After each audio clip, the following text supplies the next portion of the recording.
Boa tarde, pessoal. Vamos lá, vamos falar um pouquinho de lentes esféricas, né? Lentes esféricas delgadas, então são lentes finas, né?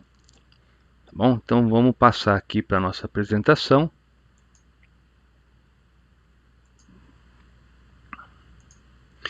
Então, quando eu falo, né, lente delgada, quer dizer que a espessura dela é muito menor do que esse comprimento que você tem aqui. E todas essas vão entrar, né, nessa classificação. E aí você pode ter, ou você tem, dois grupos, né? Aquelas que vão apresentar bordos finos e bordos grossos. Tá? Então esse tipo aqui vai ser chamado de biconvexa, porque essa superfície e essa outra são superfícies convexas. Aqui vai ser plano convexo e aqui côncavo convexa. Tá? Aqui você vai ter as lentes que vão ser lentes côncavas, né? Então aqui você vai ter, ó, duas superfícies côncavas, uma plano côncava e aqui a convexo côncava. Bem, qual que é a regrinha para a nomenclatura da lente? Né? Você primeiro vai falar o nome da superfície que possui maior raio e depois daquela que tem um menor raio. Tá? Então, se você reparar, né, o que acontece aqui? O plano é considerado como se tivesse um raio infinito, portanto, plano convexa, e aqui plano côncava. Tá? Agora, nessa outra, então você tem aqui a superfície que é a superfície convexa, que é aquela que tem menor raio. Né? E aqui a côncava que possui maior raio. Então aqui vai ser côncava convexa. E aqui inverte. Tá? Quando o meio envolvente é o ar, e aqui você tem vidro ou então um plástico, um polímero, né? Então aí você vai ter que essa lente vai ser uma lente convergente. Né? E aqui você vai ter lentes que são divergentes. Contudo, se o material da lente tiver um índice de refração menor que o do meio, então essas serão lentes divergentes e essas serão lentes convergentes. Só que o caso mais comum é aqui ser lente convergente e aqui ser lente divergente. Tá? Tanto é que a representação da lente convergente, né, é você colocar aqui uma setinha com a pontinha para cima, enquanto que da lente divergente é o contrário. Tá? Então, vamos falar agora das propriedades, né, os raios notáveis. Tá? Então, primeira propriedade, né? Antes disso, né, você tem aqui os focos da lente, aqui você tem outros dois pontos que são chamados de antiprincipal. Então, essa é a distância focal da lente, e aqui, né, o antiprincipal está duas vezes a distância focal. Tá? O raio de luz que vem paralelo ao eixo óptico da lente, ao eixo principal, né, ele vai passar pela lente e vai ser refratado passando pelo outro foco. Tá? E aí você poderia até inverter, né? Aquele que passa pelo foco vai sair paralelo. Tá? Aquele raio de luz que passa pelo centro óptico, né, ele não sofre desvio. E sempre imaginando que eu estou falando aqui para uma luz monocromática. Né? Aquele outro raio de luz que passa pelo antiprincipal vai ser refratado e vai passar pelo outro antiprincipal. E aqui você tem duas propriedades que nem sempre o pessoal vê, né? Que é aquele raio de luz que é paralelo, né, a um eixo secundário, né? Ele vai passar depois por um foco secundário. Então aqui você tem, né, passando pelo foco, o que a gente chama de plano focal. Né? Então você tem o foco principal e todos os outros secundários aqui. Bem, se você inverter, né, esse princípio, o raio de luz que passa por um foco secundário vai sair paralelo a um eixo secundário. Tá? Bem, com isso aqui você consegue começar a construir as imagens, né, que você vai ter numa lente. Mas vamos enunciar as mesmas regras, né, as mesmas propriedades, mas agora para uma lente divergente. Então vamos lá. O raio de luz que vem paralelo a esse eixo óptico da lente, ele vai sair e o prolongamento dele vai passar pelo foco. Tá? Aquele que incide e passaria pelo foco principal, né, ele vai sair paralelo. Né? E aqui você tem a distância focal. O raio de luz que passa pelo centro óptico, ele não sofre desvio. Aquele que passaria pelo antiprincipal sai e o prolongamento dele passa, né, pelo outro antiprincipal. O raio de luz que vem paralelo a um eixo secundário, né, ele vai ser refratado e o prolongamento dele passa pelo foco secundário. E, né, passando aqui, né, usando o princípio da reversibilidade dos raios de luz, o raio de luz que passaria por um foco secundário vai ser refratado e vai sair paralelo a um eixo secundário. Tá?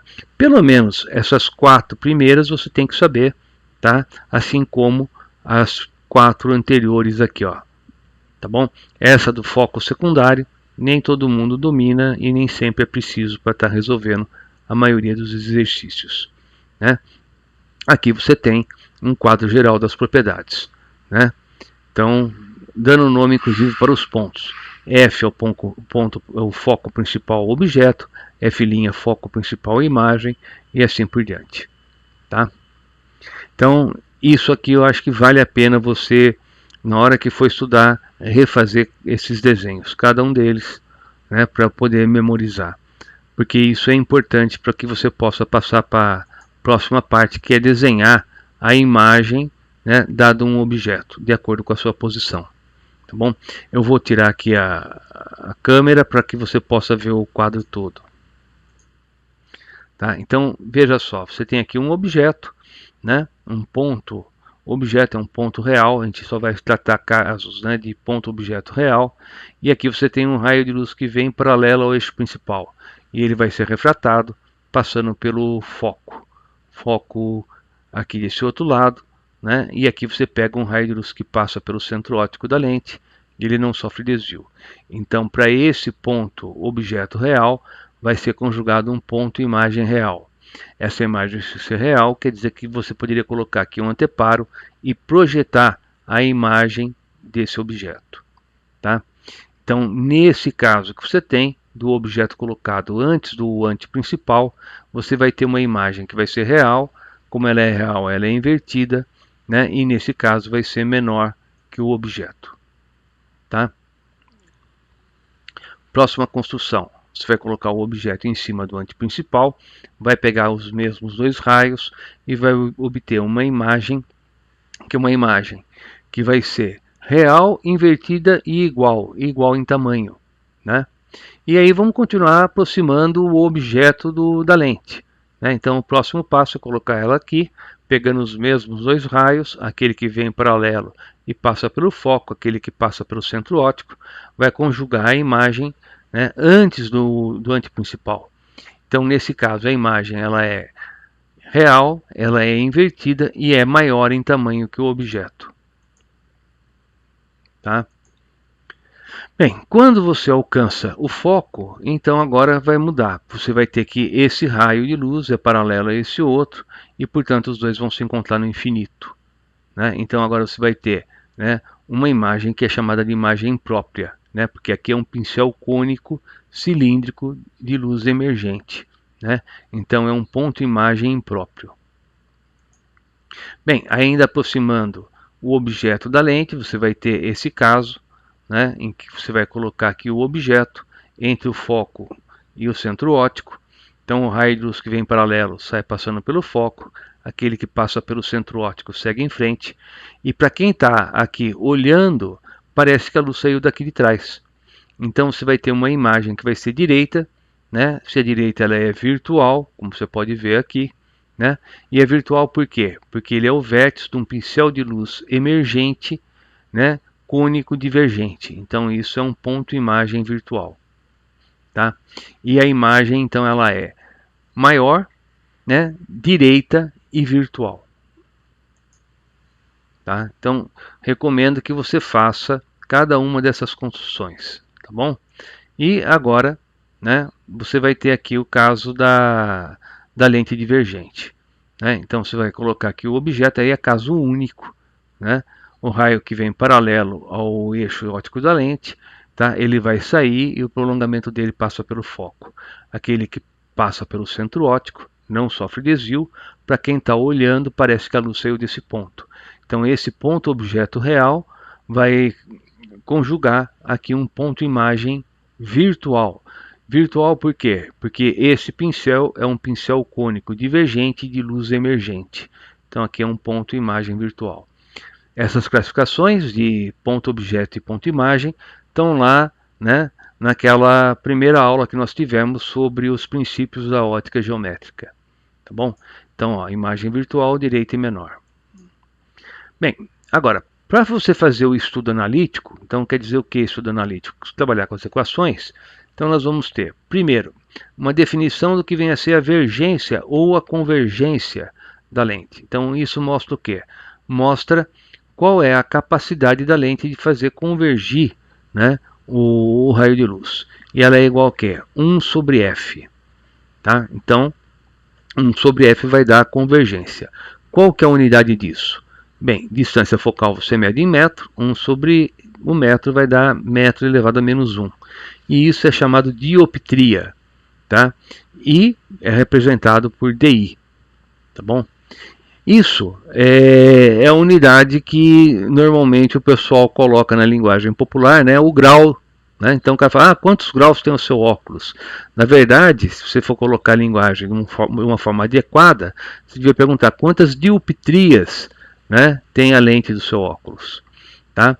Então isso é aquilo que normalmente na linguagem comum o pessoal chama de grau. Na verdade não é grau, é dioptria, tá bom? E ao lado você encontra a fórmula dos fabricantes de lentes, né, chamada equação de Rayleigh, né? Então o que é isso?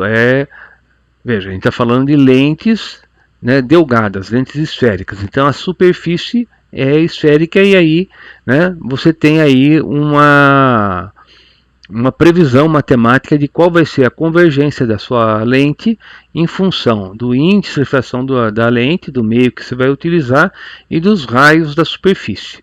Lembrando que se a face é uma face convexa, o raio é positivo, se ela é côncava, o raio é negativo. Tá? Então aí você consegue projetar a sua lente, né, de acordo. E também imaginando que a gente está tratando de um caso simplificado, né? A gente está estudando aqui, essa lente que a gente está falando aqui vai servir para você corrigir tanto a miopia como a hipermetropia, né? Mas astigmatismo é um outro tipo de lente, não é esférica.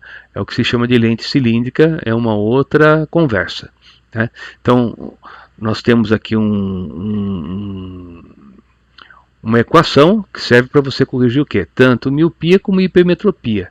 E aí, deixa eu voltar lá no nosso começo. Então, né, o que acontece aqui? Você vai ter, essas lentes poderiam corrigir a hipermetropia e essas outras corrigir a hipermetropia, né? Só que o que acontece é que ia ser estranho você ter lentes desse tipo sendo utilizadas em óculos, né? Então, normalmente o que se usa são essas duas últimas, né? Por exemplo, eu tenho miopia e a lente que eu estou usando é desse tipo que você está vendo aqui embaixo, né? Fosse uma lente como essa bicôncava, ia ser um negócio meio estranho utilizar um óculos assim, mas iria funcionar do mesmo jeito, né? Bem, passando agora a tratar, né, da equação dos pontos conjugados. Então veja, essa equação acho que você deve estar lembrado já, né, da aula que a gente viu de espelho esférico, é a mesma equação. O que vai mudar é o referencial de Gauss, né, na hora que nós temos aqui uma lente, não um espelho, né? Então você vai ter a equação dos pontos conjugados e a equação do aumento linear transversal, que as duas são iguais, só que agora quando a gente está trabalhando com lente, né, o que acontece com o referencial de Gauss? Né, ele foi modificado. Então você vai ter dois eixos, né, sendo que dois eixos para a abscissa, um para o objeto e outro para a imagem, né? E aí você vai ter essa convenção de sinais, né? Objeto ou imagem real, abscissa positiva. Objeto ou imagem virtual, abscissa negativa. Lente convergente com foco, distância focal positiva, lente divergente com distância focal negativa. Tá? E aí aqui está o nosso sistema de eixos. Então veja, normalmente, né, no curso de matemática você não trabalha dessa forma, com dois eixos aqui para a abscissa no eixo X. Então, veja, esse eixo verde que eu estou desenhando aqui seria para o objeto, esse vermelho para a imagem, né? Onde está orientado, né, esse eixo dos objetos? Contra a luz incidente. Então você vê que ela vem chegando aqui na lente, eu orientei o eixo, né, dos objetos contrário. E o eixo das imagens? Contrário ao eixo dos objetos. Tá? Então, dessa forma, você pode utilizar, né, as equações que a gente acabou de ver. Tá? Só que é preciso, na hora que aparece um exercício, você desenhar o sisteminha, né, para poder utilizar corretamente a convenção que a gente está falando. Tá bom? Então veja, ó, aqui para lente divergente também é o mesmo esquema, né? Só que aí você vai ter uma imagem que vai ser uma imagem virtual e ela vai estar colocada na parte negativa do eixo. E a distância focal é negativa também. Então, ó, comparando, né, lente convergente e lente divergente, tá? Então, volto a insistir, é importante que você faça todos esses desenhos em casa. Pega uma folha de papel, pega lápis, pega uma reguinha e desenha, porque é assim que você aprende essa parte da matéria. Não adianta ficar vendo só, né, na tela como é que está isso aqui. Você tem que manusear para conseguir, né, assimilar esse conteúdo. Bem, vamos lá. Primeiro exercício da Unicamp, né? Então você tem aqui, olha, um sistema de lentes produz uma imagem real de um objeto conforme a figura a seguir. Calcule a distância focal e localize a posição da lente delgada que produz o mesmo efeito. Então ele falou que é um sistema, né? E deu aqui o objeto e imagem. Então como que a gente faz isso? Tá? Então vamos primeiro trabalhar a parte de desenho, né? Você vai ter aqui o esqueminha que ele forneceu para você, né? E você vai ligar, né, a ponta aqui do objeto a essa imagem, porque eles estão relacionados. E aí você pode colocar que o raio de luz que vem e passa pelo centro óptico da lente, ele não sofre desvio. Então se aqui está o centro óptico da lente, você já tem aqui a posição da lente. Tá? Próximo passo, aquele raio de luz que passa pelo foco vai sair paralelo. Então você puxa uma linha paralela aqui, tendo esse ponto, liga lá, aqui você achou o foco. Tá? Tá feito, né?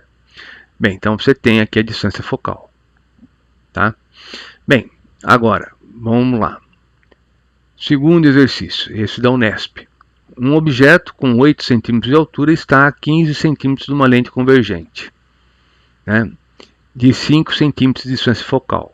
Uma lente divergente de distância focal menos 4 cm é colocada do outro lado da lente convergente, e a 5 cm.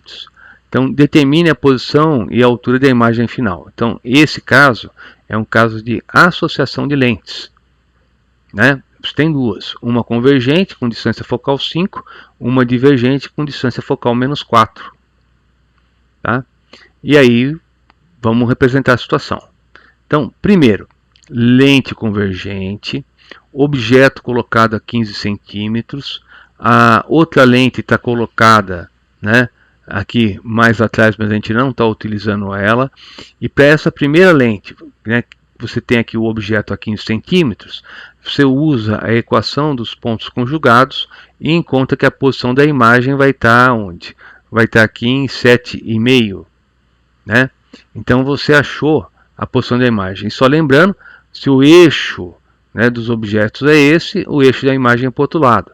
Então aqui você tem o objeto, P igual a 15, agora P' igual a 7,5, quer dizer que é para o outro lado. Então está aqui a imagem. Pegando a equação do aumento linear transversal, fazendo tamanho da imagem por tamanho do objeto é igual a menos P' sobre P, tendo o valor do P' e tendo o valor do P e o tamanho do objeto que é 8, você vê que o tamanho da imagem vai ser menos 4. O que quer dizer esse menos? Quer dizer que a imagem é uma imagem invertida, e se ela é invertida, portanto ela é real, né? E o 4 é o tamanho dela. Então o objeto tinha 8 centímetros, a imagem tem 4, quer dizer que o aumento, né, é de meio, quer dizer, diminuiu pela metade. Na verdade é menos meio, né, porque além de diminuir, inverteu, né? Então resolvemos a primeira lente, agora a gente vai passar para a segunda. Então, ó, colocando aqui agora a segunda, pode esquecer a primeira. Essa imagem que a primeira gerou, agora vai ser o objeto da segunda, né? Então, né, você tem um objeto colocado aqui, né? O eixo está orientado lá, aqui é o 0. Então, esse objeto é um objeto virtual.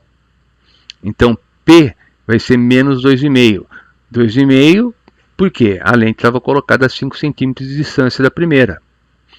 Tendo P igual a menos 2,5, tendo a distância focal que é de menos 4, você acha a posição P', que vai ser de 20 sobre 3.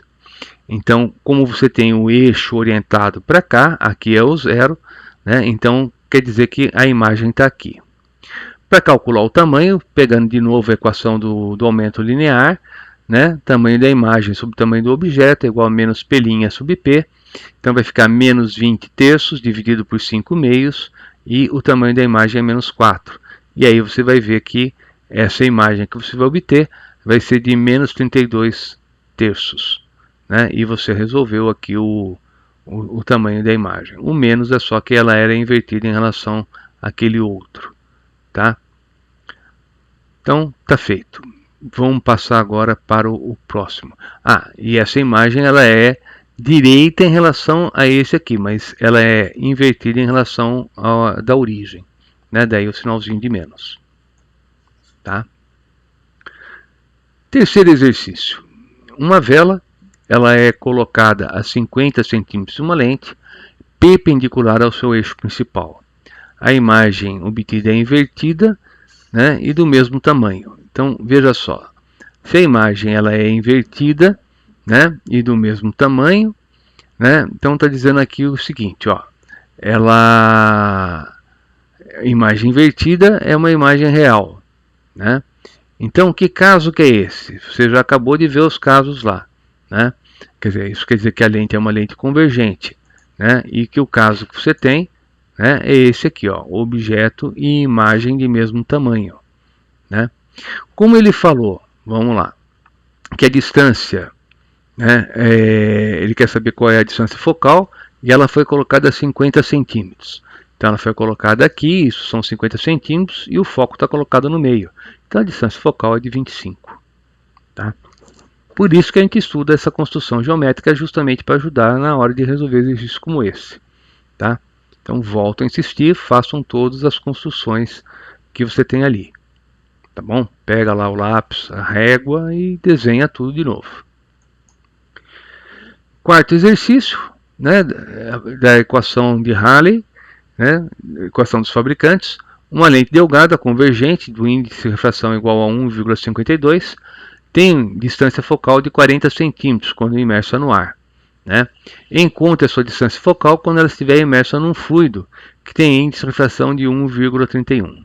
Então, nesse caso, né, vamos pegar a equação dos fabricantes, tem aqui a distância focal, tem o índice de refração, então você vai encontrar quanto vale, né, essa parcela aqui, ó, esse fator aqui desse produto. Tá bom? Então achamos 4,8. E aí vamos aplicar esse valor, né, quando você muda de meio. Então antes a gente usou que o índice do meio era 1, agora passou a ser 1,31. Tá? Então veja, você tem agora quanto vale essa parcela, né, que é 4,8, né, que você vai substituir, mudou o índice de refração, e aí você calcula qual é o novo, a nova distância focal. Tá? Então passou de 0,4, né, para 1,3. Né? Por quê? Porque mudou de meio. Né? E perceba que essa convergência não depende somente, né, dos índices de refração, depende também da geometria da sua lente. Né? Então isso quer dizer o quê? Que se eu pegar e mergulhar com esse óculos, ele não vai me servir. Né? Por quê? Porque ele foi projetado para funcionar no ar. Se eu estiver dentro d'água, né, a convergência das lentes vai ser outra. Tá certo? Quando a pessoa vai fazer um mergulho, né, ela tem que... tem como fazer isso? Colocar uma lente na máscara de mergulho, uma lente própria, que vai levar em consideração tanto que do lado de fora é água, como do lado de dentro é ar. Né? Só que aí o perfil da lente é outro. Normalmente eles vão pegar o plano côncavo ou o plano convexa. Tá? Mas isso já é uma outra conversa. Tá bom? Bem, sugiro, então, para você estudar esse ponto. Primeiro, se você tiver o livro do segundo ano, que você dê uma lida no capítulo de lentes. Depois, pega lá um impresso, tem o resumo, anota as equações, refaz os desenhos, né, para que você possa estar memorizando as propriedades e as construções. E essas construções são importantes na hora que você vai fazer o exercício, ainda que no exercício não peça o desenho, que só peça as equações. Tá? Por fim, refaça os exercícios que eu acabei de resolver, né? E aí depois você vai para a última parte, que é fazer os exercícios propostos. Tá bom? Bom estudo e até o próximo encontro.